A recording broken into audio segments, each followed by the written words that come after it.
Chapter का next topic लिखो, gases. Gases के कुछ कुछ बेसिक्स हम देखेंगे। नेक्स्ट हेडिंग है गैसेस।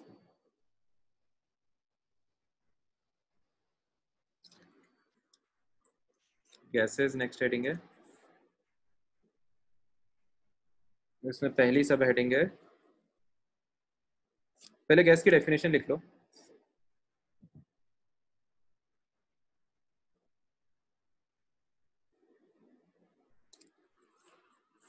गैस क्या होती है?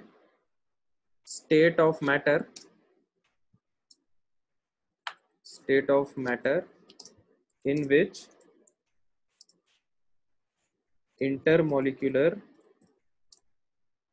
force of attraction is minimum, है ना। ये तो गैस की डेफिनेशन हो जाएगी। मैटर की वो स्टेट जिसमें intermolecular force of attraction minimum होता है। ठीक है, तो ये चीज हमने 10th में भी पढ़ी है ना। तो दो मॉलिक्यूल्स के बीच में जो फोर्स ऑफ अट्रैक्शन है,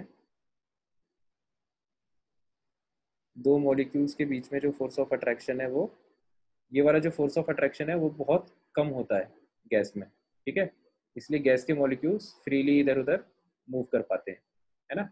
और ये सॉलिड में ये चीज़ नहीं हो पाती। Intermolecular force of attraction solid में बहुत हाई होता है। तो अभी अपन कुछ एकदम बेसिक चीज़ें लिख रहे हैं। गैसेस को अपन in detail gaseous state chapter में एनकाउंटर करेंगे, है ना।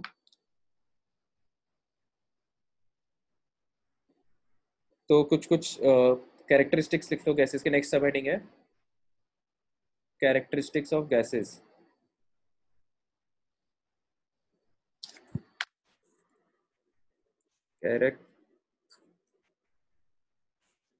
Characteristics of gases. ठीक है, ये है अपनी नेक्स्ट सब हेडिंग।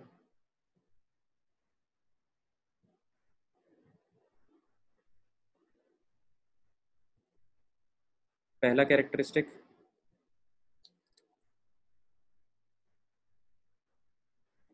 Homogeneous composition.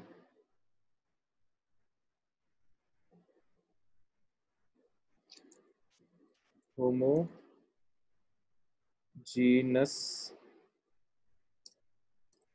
कॉम्पोजिशन, है ना। होमोजीनियस कॉम्पोजिशन का मतलब क्या होता है? होमो मतलब होता है सेम, है ना। होमो मतलब होता है सेम, और जीन मतलब क्या होता है? स्मॉल, स्मॉल पार्टिकल को हम जीन बोलते हैं ना। बायोलॉजी में जैसे जीन्स टर्म का बहुत ज़्यादा यूज़ किया जाता है। तो होमोजीनियस कॉम्पोजिशन इसका मतलब ये है कि अगर हम किसी गैस को, ये मान लो कोई चेम्बर है ना, और एक एंड पे जैसे होल कर दिया जाए, जैसे यहाँ पर होल कर दिया जाए और यहाँ से किसी गैस को भर दिया जाए इसके अंदर, और फिर थोड़ी देर बाद इस गैस के होल को बंद कर दिया जाए। तो जब हम गैस के होल को बंद कर चुके होंगे तो थोड़ी देर बाद हम देखेंगे कि जो गैस है वो यूनिफॉर्मली डिस्ट्रीब्यूट हो गई है ना। यूनिफॉर्मली डिस्ट्रीब्यूटेड का मतलब क्या है? कि गैस पूरे में बराबर फैल गई है ना। बराबर फैलने का मतलब ये है, इसको हम और स्पेसिफिकली अगर बोलना चाहें तो ऐसे बोल सकते हैं कि जैसे ये जो सर्कल है ना, इसमें और ये वाला जो सर्कल है, हम मान लेते हैं कि दोनों का रेडियस सेम है। ठीक है, तो अगर इस सर्कल के अंदर 5 गैस के मॉलिक्यूल्स आ रहे होंगे तो इस सर्कल के अंदर भी 5 ही गैस के मॉलिक्यूल्स आएंगे, है ना। इसका मतलब ये होता है कि होमो सेम और स्मॉल पार्टिकल या स्मॉल एरिया कॉम्पोजिशन वाइज। तो हर छोटे छोटे एरिया में जो कॉम्पोजिशन है या जो नंबर ऑफ पार्टिकल्स है वो सेम रहेंगे। ठीक है, तो होमोजीनियस कॉम्पोजिशन, है ना। तो सिंपल ये तो समझ में आ गया होगा। इसका रीजन क्या है कि गैस क्योंकि बराबर पूरे में फैल जाती है गैस, तो इसलिए वो हर जगह बराबर डिस्ट्रीब्यूट हो जाती है। फिर नेक्स्ट पॉइंट है second, very low density. Second point लिखो, very low, very low density.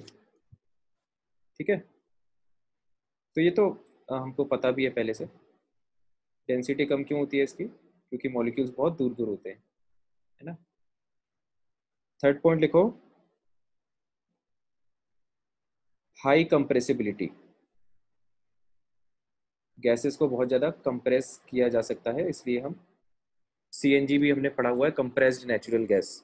जो हमारे घर में सिलेंडर होता है उसमें गैस को, मीथेन गैस को या नेचुरल गैस को बहुत ज़्यादा कंप्रेस किया जाता है, हाई कंप्रेसिबिलिटी।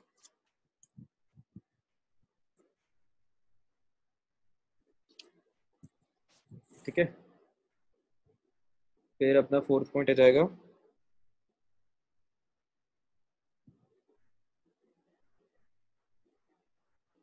दे एक्सर्ट प्रेशर। फोर्थ पॉइंट लिखो, exert pressure. Exert pressure on the walls. ठीक है, प्रेशर क्यों, प्रेशर कैसे लगाते हैं देखो, इसको अपन मॉलिक्यूलर लेवल पे देखते हैं। तो जो गैस के पार्टिकल्स होते हैं वो क्या करते हैं, वो they are constantly in motion, है ना। गैस के पार्टिकल्स फिक्स तो होते नहीं है सॉलिड की तरह, वो तो इधर उधर मूव करते रहते हैं। तो ये वाला पार्टिकल ऐसे टकराएगा, ये यहाँ पे ऊपर टकराएगा। तो ऐसे कोई भी गैस के चेम्बर में फ्रीक्वेंट कोलिजन्स होते रहते हैं वॉल से। ठीक है, तो जितनी बार ये मॉलिक्यूल इस वॉल से टकराएगा तो यहाँ पर कुछ मोमेंटम हिट, किसी मोमेंटम से हिट करेगा। ठीक है, तो जैसे ये इसको हिट करेगा तो इस बॉल के इस पोर्शन को एक फोर्स फील होगा। ठीक है, तो हम कहेंगे कि प्रेशर बॉल को फील फील हो रहा है ना, क्योंकि प्रेशर की डेफिनेशन क्या होती है, फोर्स पर यूनिट एरिया। तो जितने फोर्स से ये इस एरिया को हिट कर रहा है डिवाइडेड बाय ये एरिया, तो इससे प्रेशर कैलकुलेट हो जाएगा गैस का, है ना। तो इसलिए due to its constant motion gas exerts pressure on the walls. ठीक है, फिफ्थ पॉइंट लिखो, they possess high diffusibility. Fifth point हो जाएगा हाई, हाई डिफ्यूजिबिलिटी। डिफ्यूजन मतलब क्या होता है? डिफ्यूजन मतलब पढ़ा है, डिफ्यूजन पढ़ा होगा हमने 10th क्लास में। डिफ्यूजन मतलब होता है फैलने की टेंडेंसी, है ना। हाँ बिल्कुल आदि, आज ये खत्म हो जाएगा अभी आधे घंटे में, है ना। तो डिफ्यूजन मतलब होता है फैलने की टेंडेंसी। तो इसका भी एग्जांपल क्या है, गैसेस का डिफ्यूजन बहुत ज़्यादा होता है, ये हमने पहले पढ़ा भी है। और इसको इसी एग्जांपल से हम देख भी सकते हैं कि जैसे ये मान लो कोई रूम है ना, और इस रूम के अंदर हमने, अगर जैसे हम अगरबत्ती जला दी हमने, है ना, तो अगरबत्ती की जो वेपर्स हैं वो धीरे धीरे, क्योंकि गैस फॉर्म में है, वो धीरे धीरे फैलने लगती है पूरे रूम में। ठीक है, और थोड़े टाइम बाद पूरे रूम में उसकी उसका जो फ्रेग्रेंस है वो स्प्रेड आउट हो जाता है। ठीक है, तो इसलिए हम कहते हैं कि गैस जो है वो बहुत ज़्यादा डिफ्यूजिबल होती है और बहुत जल्दी फैल जाती है ना। ऐसा सॉलिड के केस में नहीं होता, सॉलिड या लिक्विड के केस में ऐसा नहीं होता। लिक्विड की थोड़ी सी डिफ्यूजिबिलिटी होती है, सॉलिड की बिल्कुल भी नहीं होती। ठीक है, तो कोई चौक का पीस अगर हम रूम के किनारे में यहाँ डाल दें कोने में, तो उसके पार्टिकल्स जो हैं वो रूम में नहीं फैलेंगे। ठीक है,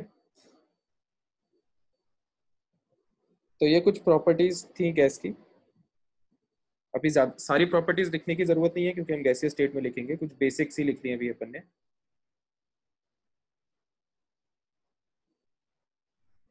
अब इसमें नेक्स्ट सब हेडिंग डालो, measurable properties of gas. Measurable properties of gas. तो गैस की कौन कौन सी ऐसी प्रॉपर्टीज हैं जिसको हम मेजर करते हैं जनरली?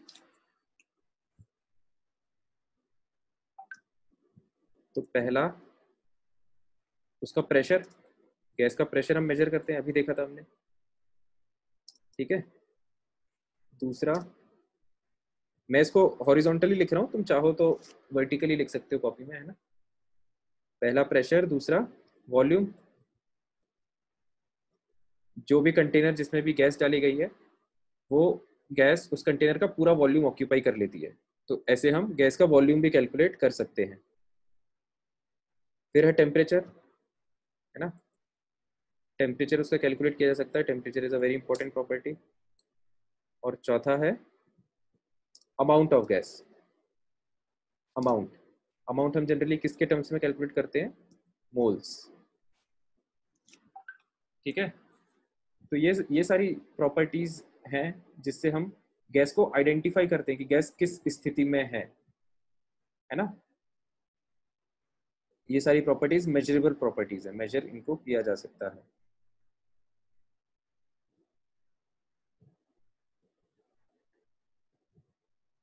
ठीक है, तो पहला तो इसमें लिखो प्रेशर, इनको हम एक करके एक एक टर्म को एक एक करके समझ लेते हैं। तो पहला हो जाएगा अपना प्रेशर।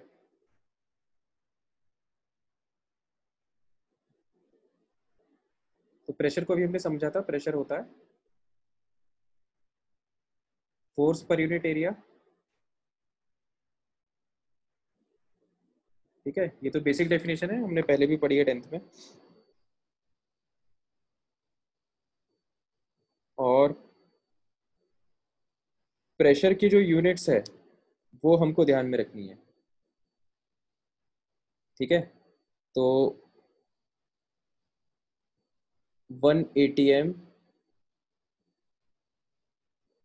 1 atm में 101,325 पास्कल होते हैं, या फिर 101.325 किलो पास्कल होते हैं, राइट।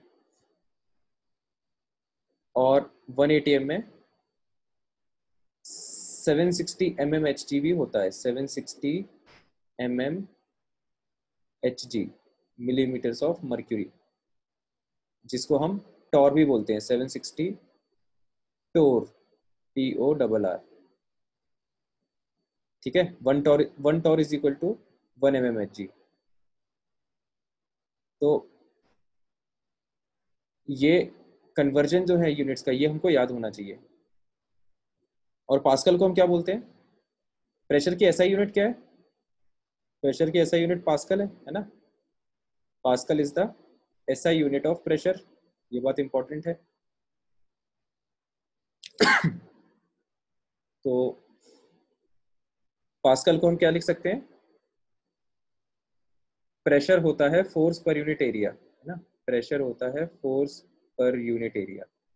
तो अगर इसके अपन को ऐसा यूनिट लिखना है तो उसके लिए हमको इसकी और इसकी भी ऐसा यूनिट लिखना पड़ेगा। तो फोर्स की यूनिट ऐसा यूनिट होती है न्यूटन, और एरिया की ऐसा यूनिट क्या होती है? लेंथ स्क्वायर, मतलब मीटर स्क्वायर। तो पास्कल का मतलब क्या हो जाएगा? न्यूटन पर मीटर स्क्वायर। तो ये सेम चीज को हम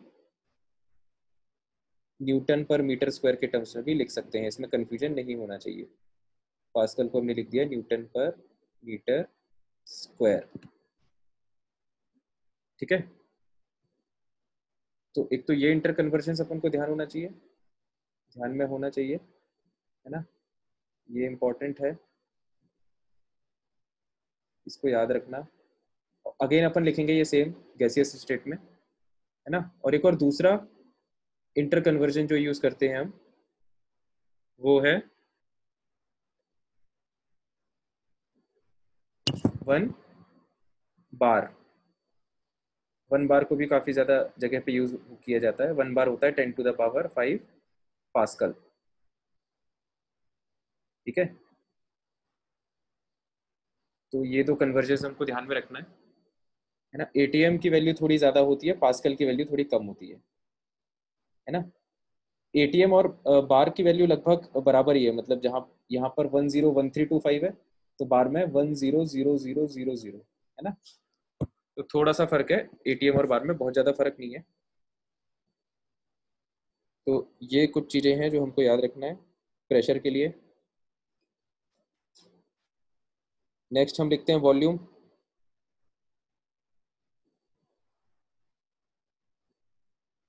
वॉल्यूम, ठीक है। वॉल्यूम का मतलब तो पता ही है अपन को, है ना। वॉल्यूम का सिंपल सा मतलब क्या होता है, स्पेस ऑक्यूपाइड, है ना। सिंपल डेफिनेशन है, स्पेस ऑक्यूपाइड।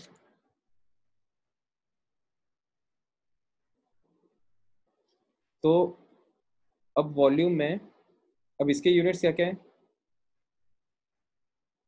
वॉल्यूम की ऐसा यूनिट होती है मीटर क्यूब, है ना। Metre cube is the SI unit.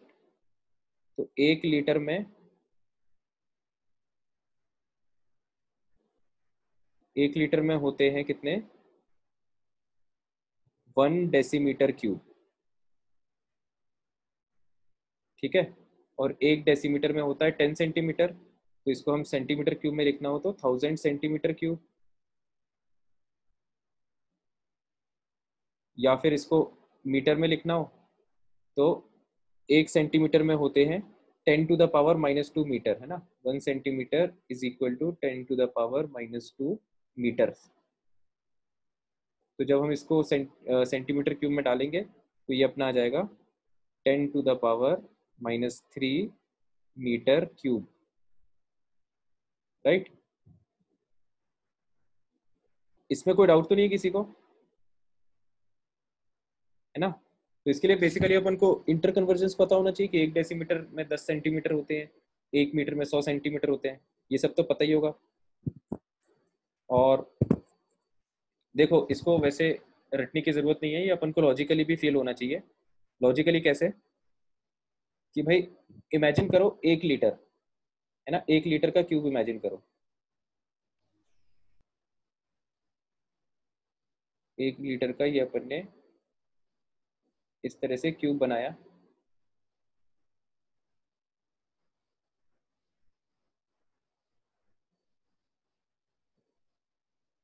तो भाई ये जो 1 लीटर का क्यूब है, ये कितने सेंटीमीटर से मिलके बना होगा, 10 सेंटीमीटर से, है ना। मतलब ये थोड़ा फील करना पड़ेगा, फील करने वाली बात है कि जैसे 10 सेंटीमीटर कितना बड़ा होता है, लगभग इतना बड़ा होगा 10 सेंटीमीटर, है ना। ये जो लेंथ है, ये जो मैंने ड्रॉ की है, लगभग 10 सेंटीमीटर के आसपास होगी। अपना जो स्केल है वो जनरली 15 सेंटीमीटर का होता है, तो उससे अंदाजा लगा लो। तो अगर आप ये 10 सेंटीमीटर का क्यूब बनाओगे, है ना, कि जिसकी लेंथ भी 10 सेंटीमीटर है, जिसकी ब्रेथ भी 10 सेंटीमीटर है, जिसकी हाइट भी जिसकी हाइट भी 10 सेंटीमीटर है, तो ऐसे क्यूब में 1 लीटर वाटर आ जाएगा, आ जाएगा, है ना। तो इसका मतलब 1 लीटर की वैल्यू क्या होनी चाहिए, 10 centimetre into 10 centimetre into 10 centimetre, है ना। तो इसलिए ये जो कन्वर्जन है, ये अपन लॉजिकली याद रख सकते हैं, कहना मैं ये चाह रहा हूँ। इसको रटने की जरूरत नहीं है, कि अपन को ऐसा कंफ्यूजन नहीं होना चाहिए कि 1 लीटर क्या ये 1 सेंटीमीटर क्यूब के बराबर तो नहीं होता होगा। तो नहीं, पॉसिबल ही नहीं है, तो बना के देख लो 1 सेंटीमीटर मतलब कितना होगा, लगभग इतना। तो इसका जब क्यूब बनाओगे तो एक डाइस टाइप बन जाएगा, है ना। और डाइस तो बहुत छोटा होता है, तो एक डाइस में लगभग कितना पानी आएगा, 1 ml के आसपास। ठीक है, तो हम कह देंगे कि भाई 1 centimetre cube will actually be equal to 1 ml, and it will not be equal to 1 litre. ठीक है, तो इस तरह से हम लॉजिकली इन कन्वर्जन्स को याद रख सकते हैं, है ना। तो ये तो हो गई चलो वॉल्यूम की बात। नेक्स्ट है टेम्परेचर।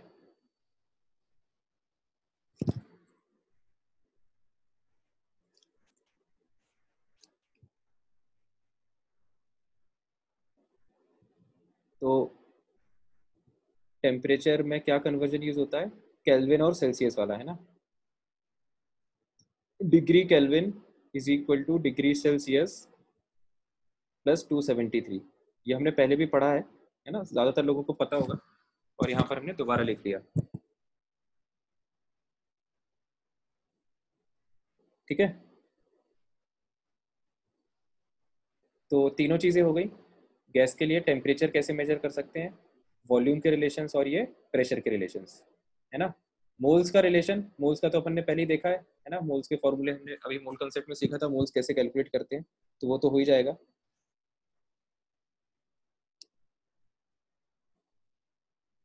फिर नेक्स्ट हेडिंग डालो, ideal gas equation. Ideal gas equation,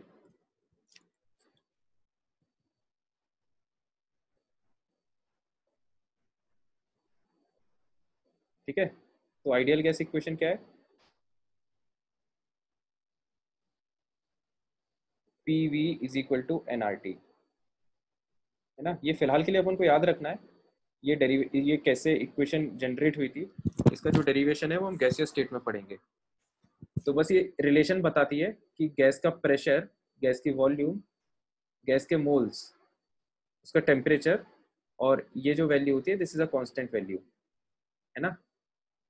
are की वैल्यू होती है, ये हमको याद रखना है, 8.314 जूल पर केल्विन पर मोल, या फिर 0.0821 litre ATM, litre into ATM पर केल्विन पर मोल, ठीक है। या फिर एक और वैल्यू होती है 1.987 कैलोरीज पर केल्विन पर मोल। तो देखो, अब कैलकुलेशन के पर्पज से इनको अपन अप्रोक्सीमेट वैल्यूज यूज कर लेते हैं। 8.314 को हम जनरली 25/3 रख के कैलकुलेट कर लेते हैं, है ना। 25/3 को सॉल्व करके देखोगे तो रफली यही वैल्यू हो जाएगी 8.3 के आसपास। और सिमिलरली 0.0821 को हम रफली 1/12 रख के कैलकुलेट कर लेते हैं न्यूमेरिकल्स में। और ये जो 1.987 है इसको हम रफली क्या वैल्यू ले लेते हैं, 2, है ना। ये रफली 2 के आसपास है। तो अप्रोक्सीमेट वैल्यूज हैं, इससे हम कैलकुलेट करेंगे तो हमारा अप्रोक्सीमेटली सही आंसर आ जाएगा, ठीक है। अब ये जो बात हुई, इसमें यूनिट पे थोड़ा ध्यान दो, मैं यूनिट समझा देता हूँ, यूनिट कैसे आई। You are not able to hear me, Ankur. बाकी लोगों को आवाज आ रही है मेरी?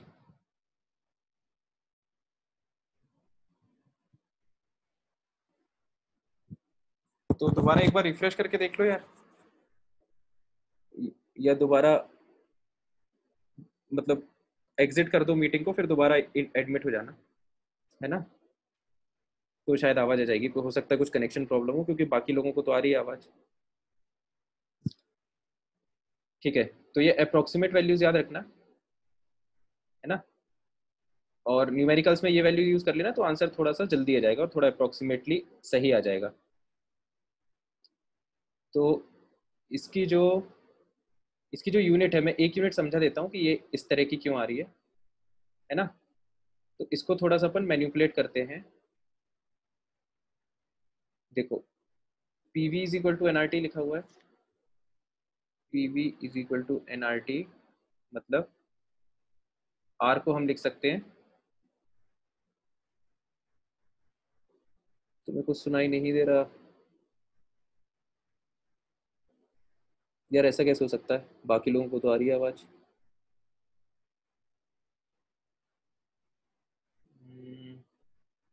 क्या किया जाए इसके लिए,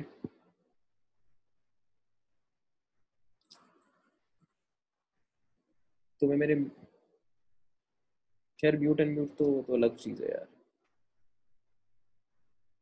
वीडियो देख लो यार फिर अभी तो, उसके बाद मतलब अभी ऐसे ही देख लो, विजुअल देख लो अभी, और वीडियो अभी मैं जब यूट्यूब पे डालूंगा तब देख लेना, है ना, क्योंकि अभी मेरे को और कोई सोल्यूशन समझ में नहीं आ रहा क्या हो सकता है। ठीक है अंकुर, और यूट्यूब पे भी अगर ना आए आवाज़ तो फिर कॉल करके पूछ लेना, मैं अलग से समझा दूंगा। तो ठीक है, अपन आगे बढ़ते हैं। देखो, आर इज इक्वल टू, इसको हम लिख सकते हैं P V by N T, P V by N T, है ना। अब देखो यहाँ पे, ये सारी यूनिट्स एसआई यूनिट है ना। जूल एक ऐसा यूनिट है वर्क की, केल्विन ऐसा यूनिट है टेम्परेचर की, और मोल, मोल की ऐसा यूनिट है। तो अब यहाँ पर देखो, प्रेशर इनटू वॉल्यूम, तो प्रेशर इनटू वॉल्यूम ये क्या होता है, this is a form of work, है ना। ये चीज अपन पढ़ेंगे थर्मोडायनेमिक्स में कि वर्क जो है वो हम टेंथ में जो हम पढ़ते हैं वो होता है फोर्स इनटू डिस्प्लेसमेंट, और गैस के लिए वो प्रेशर इनटू वॉल्यूम के भी बराबर होता है, जो हम पढ़ेंगे थर्मोडायनेमिक्स चैप्टर में, है ना। ये फॉर्मूला थर्मोडायनेमिक्स में आएगा बाद में। तो प्रेशर इनटू वॉल्यूम का प्रोडक्ट वर्क के बराबर होता है। तो प्रेशर इनटू वॉल्यूम से जो आंसर आएगा उसकी यूनिट क्या हो जाएगी, वर्क की यूनिट, मतलब जूल। तो इसलिए न्यूमरेटर में तो जूल आ गया, और डिनोमिनेटर में टेम्परेचर का केल्विन, और स्मॉल एन का मोल्स। ठीक है, तो इस तरह से ये यूनिट आई है, जूल पर केल्विन पर मोल, है ना। तो कहने का मतलब क्या है कि अगर आप प्रेशर को ऐसा यूनिट में रखोगे, मतलब पास्कल में, और वॉल्यूम को ऐसा यूनिट में रखोगे, मतलब मीटर क्यूब, तो आर की जो यूनिट है वो क्या आएगी, जूल पर केल्विन पर मोल। ठीक है, इसको अपन यहाँ पे लिख देते हैं कि अगर हम प्रेशर को प्रेशर को अगर हम पास्कल में रखेंगे और वॉल्यूम को मीटर क्यूब में रखेंगे, मतलब ये एसआई यूनिट्स हो गई, तो देयरफॉर आर की जो यूनिट है वो भी एसआई यूनिट में आएगी, है ना। एसआई यूनिट मतलब जूल पर केल्विन पर मोल। ठीक है, लेकिन अगर अपन प्रेशर को रख रहे हैं एटीएम में, एटीएम भी प्रेशर की एक यूनिट होती है, और वॉल्यूम को हम रख रहे हैं लीटर में, तो आर की यूनिट क्या हो जाएगी। अब तो ये कोई ऐसा यूनिट है नहीं, तो प्रेशर को हम एज इट इज डाल देते हैं एटीएम, और वॉल्यूम को डाल दिया लीटर, तो ये हो जाएगी लीटर इंटू एटीएम पर केल्विन पर मोल। ठीक है, तो इस तरह से ये सेकेंड यूनिट जनरेट हो जाती है, लीटर एटीएम पर केल्विन पर मोल। और ये जो कैलोरी वाली यूनिट है, तो जूल और कैलोरी में रिलेशन होता है ना, कैलोरी भी एनर्जी की यूनिट है और जूल भी एनर्जी की यूनिट है। ठीक है, तो इसलिए जूल की जगह हम कई बार कैलोरीज भी यूज कर सकते हैं, है ना। कैलोरी उतनी इंपॉर्टेंट यूनिट नहीं है, इसलिए अभी उस पर ध्यान ना दो, इतना अपन को भी ध्यान में रखना है। ये हो गई अपनी आइडियल गैस इक्वेशन, इस पे कुछ क्वेश्चंस आ सकते हैं। ठीक है, तो फिलहाल के लिए तो ये अपने लिए याद रखने की चीज़ है।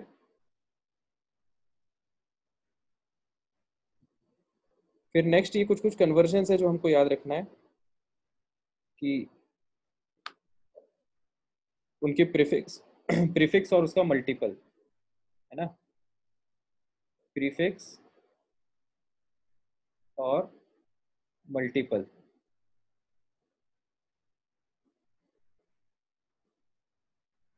तो अगर प्रीफिक्स, अगर हम 10⁻⁻12 मल्टीप्लाई कर रहे हैं तो हमारा प्रीफिक्स क्या हो जाएगा, पीको। ठीक है, इसका मतलब क्या हो गया, 1 पिकोमीटर इज इक्वल टू, तो पिको की जगह हम क्या रख देंगे, 10⁻⁻12, तो 1 picometre is equal to 10⁻⁻12 metres. ठीक है, अब नेक्स्ट आता है nano. Nano, nano N, N for 9, है ना, तो 10⁻⁻⁹ तो 1 nanometre is equal to 10⁻⁻⁹ metres. ठीक है, और अगला क्या होता है, माइक्रो। माइक्रो भी बहुत छोटी यूनिट है, 10⁻⁻⁶, तो वही हो जाएगा फिर 1 micrometre is equal to 10⁻⁻⁶ metre. फिर है मिली, उससे बड़ी यूनिट। मिली मतलब क्या होता है, 10⁻⁻3। ठीक है, अपन लिखते हैं ना 1 ग्राम, मतलब 1 milligram is equal to 10⁻⁻³ grams, इस तरह से। फिर नेक्स्ट होता है सेंटी। सेंटी मतलब क्या होता है, 10⁻⁻²।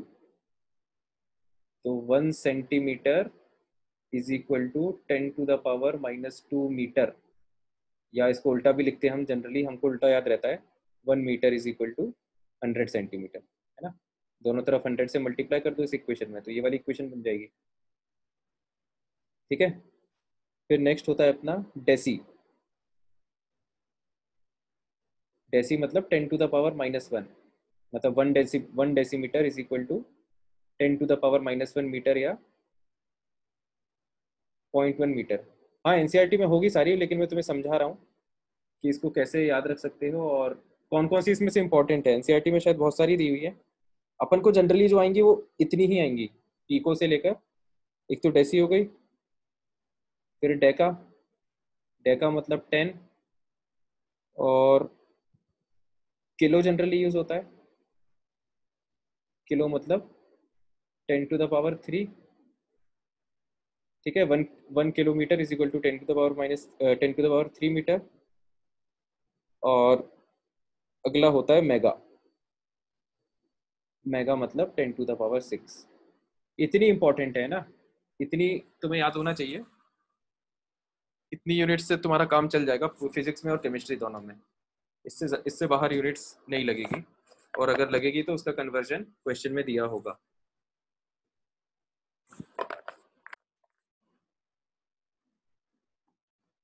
ठीक है,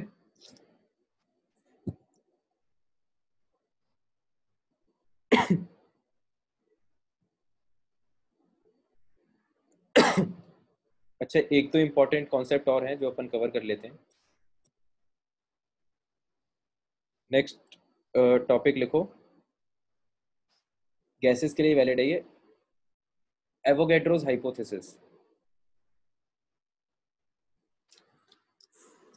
एवोगैड्रोस हाइपोथेसिस।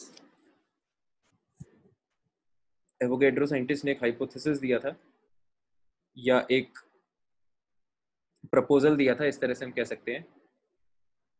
वो क्या था, पहले तो इसका स्टेटमेंट लिख लो।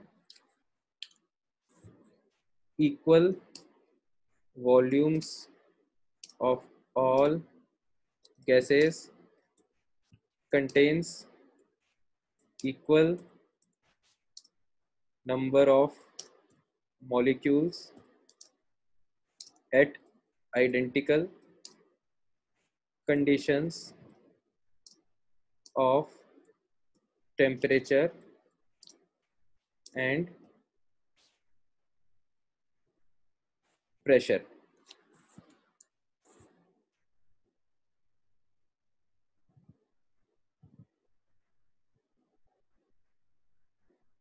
Equal volumes of all gases contain equal number of molecules at identical conditions of temperature and pressure। ठीक है, इसका मतलब ये है कि अगर दो गैस के हम बराबर वॉल्यूम ले लें, है ना, एक एक बीकर ये है, दूसरा ये है,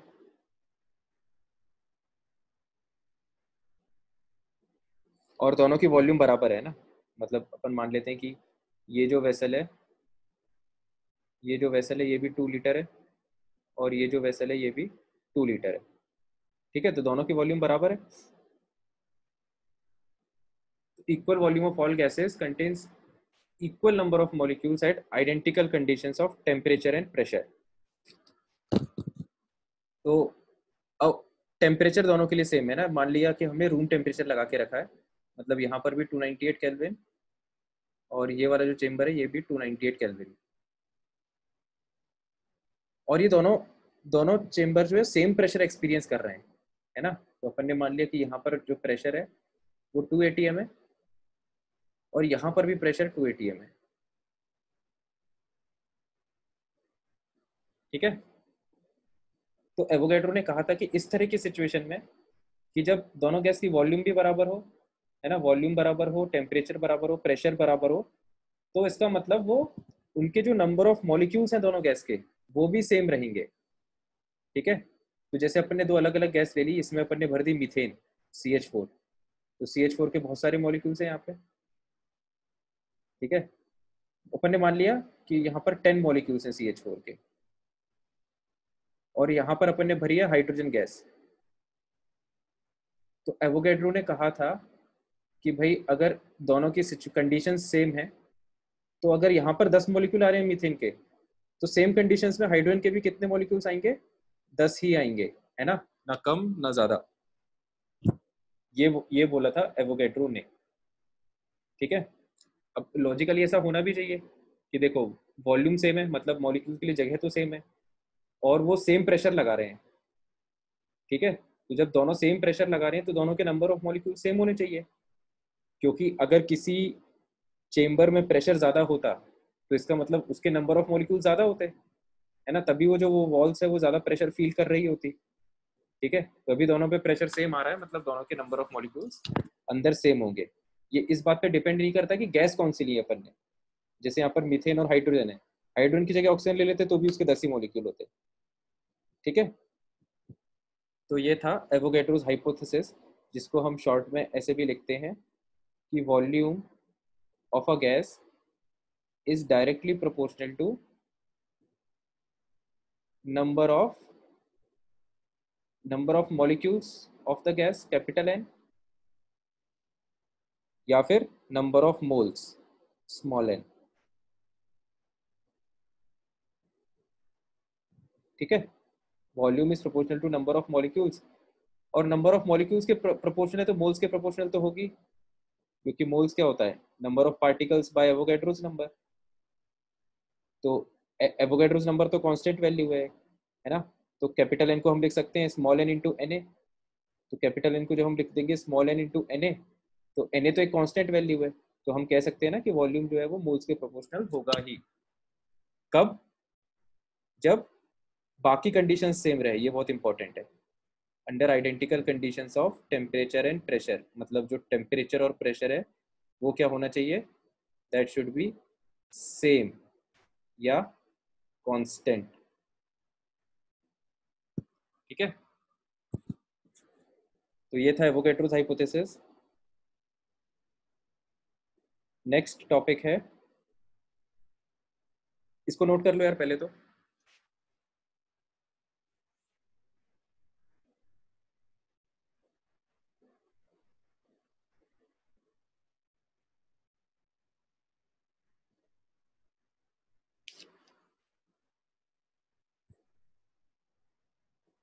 कल तो नहीं होगा यार, कल तो संडे है, किसी को कुछ पूछना हो तो भले ही रख लेंगे अपन अलग से, वैसे अभी अभी तक तो नहीं है इन शेड्यूल।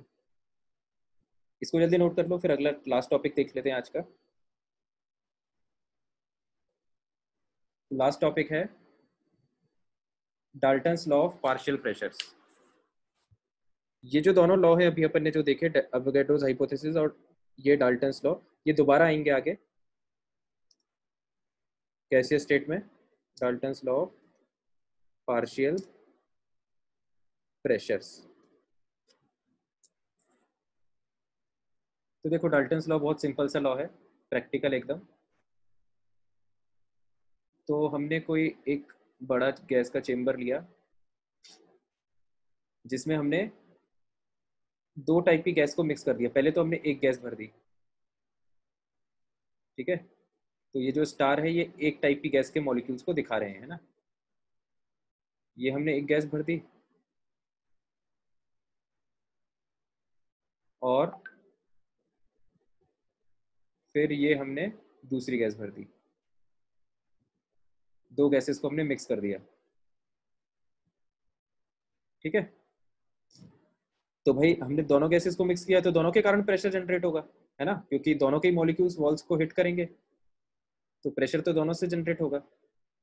तो जो टोटल प्रेशर ये वेसल फील करेगा, total pressure will be equal to pressure due to pressure due to what?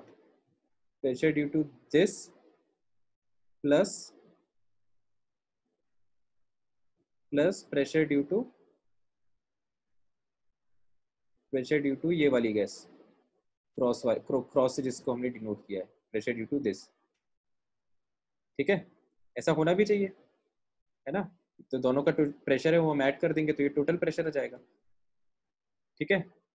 तो इसको हम बोलते हैं Dalton's law of partial pressure, है ना। इसको हम स्टेटमेंट के फॉर्म में कैसे लिखते हैं कि the total pressure will be the sum of partial pressures of all the gases in the container. जितनी भी गैसेस होंगी उन सब के प्रेशर को हम ऐड कर देंगे तो टोटल प्रेशर आ जाएगा। तो क्योंकि क्योंकि ये जो स्टार वाली गैस है ये टोटल गैस का एक पार्ट है, तो इसलिए इसके लिए हम पार्शियल प्रेशर टर्म यूज करते हैं, और फिर इसके लिए हम रेड वाली के लिए हम उसका पार्शियल प्रेशर टर्म यूज करते हैं, है ना। इसको प्रेशर प्रेशर की जगह हम और स्पेसिफिकली पार्शियल प्रेशर लिख लेंगे ना, PP. PP stands for partial pressure, ठीक है। तो ये बहुत सिंपल सा लॉ था, इसको अब स्टेटमेंट के या इक्वेशन के फॉर्म में लिख लो। Total pressure is equal to sum of partial pressures of all gases, ठीक है। ये हो जाएगा अपना स्टेटमेंट। इसमें कोई डाउट तो नहीं है किसी को?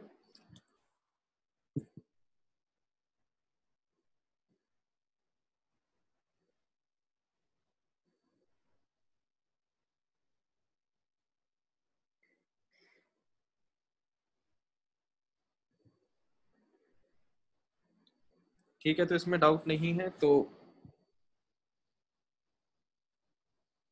अब अपन होमवर्क डिसाइड कर लेते हैं, है ना। तो होमवर्क में क्या करके आओगे देख लेते हैं पीडीएफ खोल के।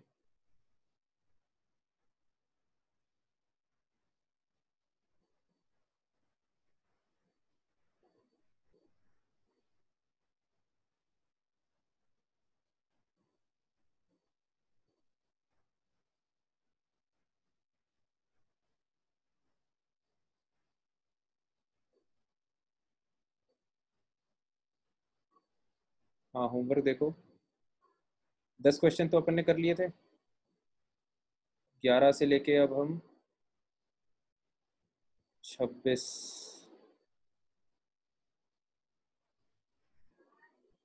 ये जो बचे हुए 16 क्वेश्चन है ना, 16 क्वेश्चन, है ना, कल की क्लास में तो हम ये डिस्कस करेंगे। तो नेक्स्ट कल का होमवर्क लिख लो और साथ में एक डीपीपी भी ले लेते हैं।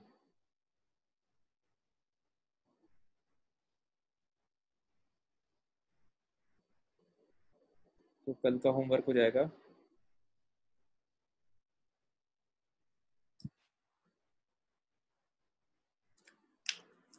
कल का होमवर्क है एक्सरसाइज 1 पार्ट 1 क्वेश्चन 11 से 11 टू 26, और साथ में डीपीपी A1, है ना। इतना होमवर्क जब भी अपनी क्लास होगी तो पहले हम ये डिस्कस करेंगे और उसके बाद हम आगे बढ़ेंगे ना, तो इसको कर लेना अच्छे से, ठीक है। बाकी फिर अपन मिलते हैं अगली क्लास में।